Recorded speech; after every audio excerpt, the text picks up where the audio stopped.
warahmatullahi wabarakatuh. Selamat pagi, salam sejahtera semuanya. Bagaimana kabarnya anak-anak hebat semuanya?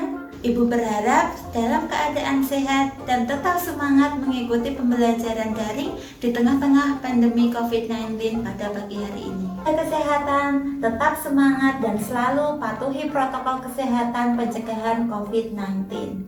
Dalam beberapa menit ke depan, kita akan melanjutkan pembelajaran bahasa Indonesia bersama Ibu Arina. Untuk mengawali pembelajaran kita pada hari ini, mari kita berdoa menurut agama dan keyakinan masing-masing. Mari kita tundukkan kepala sejenak supaya kita diberi kelancaran dan keberkahan dalam menuntut ilmu di pagi hari ini. Berdoa dipersilahkan. Berdoa selesai. Anak, pernahkah kalian menonton film Danur atau Habibie Ainun? Kira-kira kedua film ini bagaimanakah coraknya? Samakah? Atau sangat berbeda coraknya? Dilihat dari posternya saja sudah sangat berbeda jauh coraknya, mulai dari tokoh, tema, setting, dan lain-lainnya. Nah, pembahasan itulah yang akan kita ulas bersama pada pagi hari ini. Pada kesempatan ini, kita akan berfokus pada unsur pembentuk drama. Sama dengan jenis karya sastra lainnya, drama juga harus mempunyai unsur-unsur yang berfungsi membangun cerita baik dari dalam maupun dari luar. Kita menyebutnya dengan unsur intrinsik dan juga unsur ekstrinsik. Apakah unsur intrinsik dan ekstrinsik itu? Sebelumnya, jangan lupa siapkan buku catatan kalian dan catat hal-hal penting yang akan kita pelajari. Yang pertama adalah unsur intrinsik drama. Unsur intrinsik ialah unsur yang membangun suatu drama. Dapat dikatakan, unsur ini ialah komponen yang terdapat di dalam suatu drama. Komponen yang membangun suatu drama yang dikatakan sebagai unsur intrinsik yang pertama adalah judul. Judul merupakan nama suatu drama atau hal apapun. Dalam karya seni, judul memiliki peranan penting yang dapat menunjukkan isi cerita secara singkat.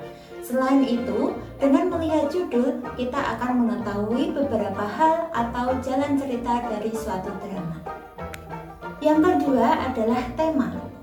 Tema adalah ide pokok yang menjadi dasar atau pokok utama dari drama. Tema merupakan keseluruhan dari cerita yang dibuat. Pada pengertiannya, tema adalah ide pokok yang menjadi dasar atau pokok utama dari drama. Dapat dikatakan, tema sebagai akar pada suatu drama. Yang ketiga adalah plot. Plot atau alur disebut juga sebagai jalan cerita yang disusun sedemikian rupa dari tahapan-tahapan peristiwa sehingga membentuk rangkaian cerita. Tahapan-tahapan dalam alur meliputi 1. Tahapan awal. Pada tahapan awal ini merupakan tahapan pengenalan tokoh-tokoh cerita serta perwatakan, latar, dan lain sebagainya. Kemudian, tahap pemunculan konflik.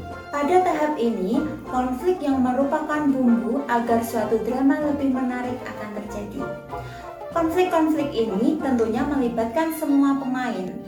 Dalam tahap ini, penonton akan mengenal alur dari cerita yang dibuat. Kemudian, tahapan komplikasi. Tahap komplikasi atau tahap peningkatan konflik. Semakin banyak insiden-insiden terjadi, beberapa konflik pendukung akan terjadi untuk menguatkan konflik utama pada alur cerita. Pada puncaknya dikatakan sebagai klimaks. Klimaks merupakan tahapan puncak dari konflik yang ada. Di tahapan ini merupakan tahapan puncak dari ketegangan yang terjadi mulai dari awal cerita. Tahapan selanjutnya yaitu resolusi. Merupakan tahapan yang menunjukkan jalan keluar dari setiap konflik yang ada. Teka-teki pada setiap konflik yang terjadi pada awal-awal cerita akan terungkap pada tahap ini. Seringkali perwatakan yang asli dari setiap tokoh akan muncul di tahapan ini. Kemudian akhir. Pada tahap ini adalah bagian the ending of the story. Dalam tahap ini semua konflik telah terpecahkan dan merupakan akhir dari cerita. Macam-macam plot dalam suatu cerita. Ada 3 jenis alur. Yang pertama ada alur maju. Alur maju adalah set cerita berjalan maju, mulai dari masa kini ke masa yang akan datang. Yang kedua adalah alur mundur. Kebalikan dari alur maju, set cerita berjalan mundur, yang mana masa kini adalah sebuah hasil dari konflik-konflik yang terjadi pada masa lalu. Yang ketiga adalah alur campuran. Alur cerita yang mencampurkan masa kini dengan masa lalu dan juga dengan masa depan, disebut juga dengan alur bolak-balik. Komponen selanjutnya dari unsur intrinsik adalah tokoh cerita atau perwatakan. Tokoh cerita merupakan individu-individu yang memainkan peran, terlibat dalam cerita atau konflik pada sebuah drama. Macam-macam tokoh dalam sebuah cerita yaitu: yang pertama berdasarkan peran, yaitu ada tokoh utama atau tokoh sentral dan juga ada tokoh tambahan atau tokoh figuran.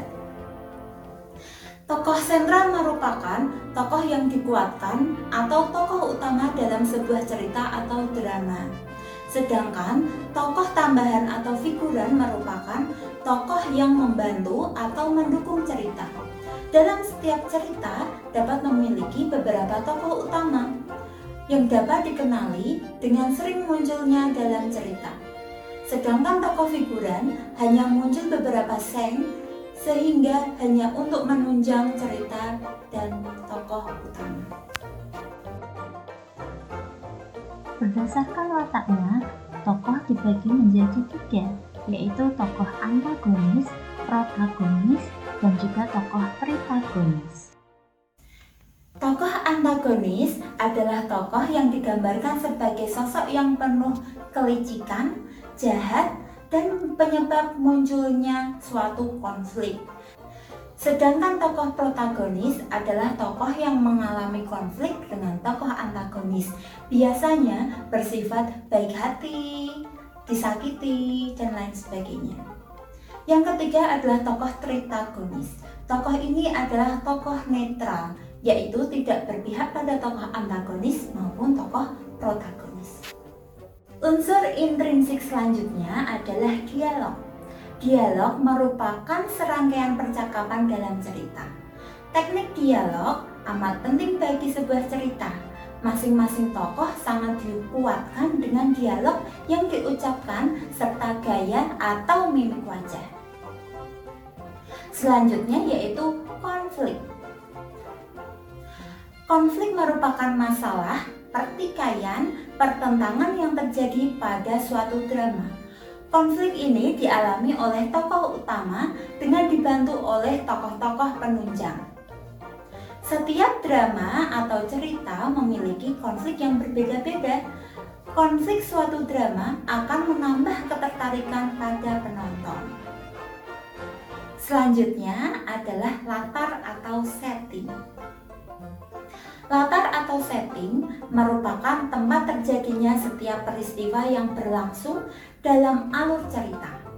Tidak hanya itu, latar mencakup peralatan baik berupa pakaian, budaya, waktu, tempat, serta yang berhubungan dengan kehidupan para tokoh dalam cerita. Selanjutnya ada amanat.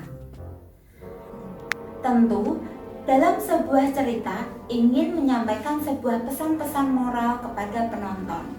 Amanat ini disampaikan secara tersirat, artinya tidak tertulis dalam naskah, namun dapat diambil hikmah dari alur, konflik cerita, dan lain sebagainya.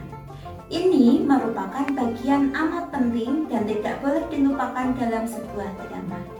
Unsur pembangun drama yang kedua adalah unsur ekstrinsik.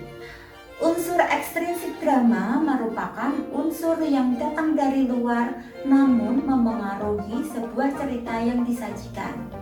Artinya, unsur-unsur ekstrinsik tidak terlihat pada jalannya cerita. Namun, keberadaan unsur ini sangat memengaruhi perkembangan suatu cerita. Oleh karena itu, dapat dijumpai kasus sebuah drama yang terbengkalai dikarenakan oleh faktor ini, yang termasuk unsur ekstrinsik sebuah drama yaitu 1. Unsur ekonomi, kedua, unsur politik, ketiga, unsur sosial budaya, dan yang terakhir adalah unsur pendidikan. Demikianlah materi drama pada pagi hari ini. Semoga materi pada pagi ini memberikan manfaat untuk kita semua.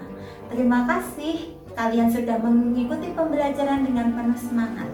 Sekian, wassalamualaikum warahmatullahi wabarakatuh.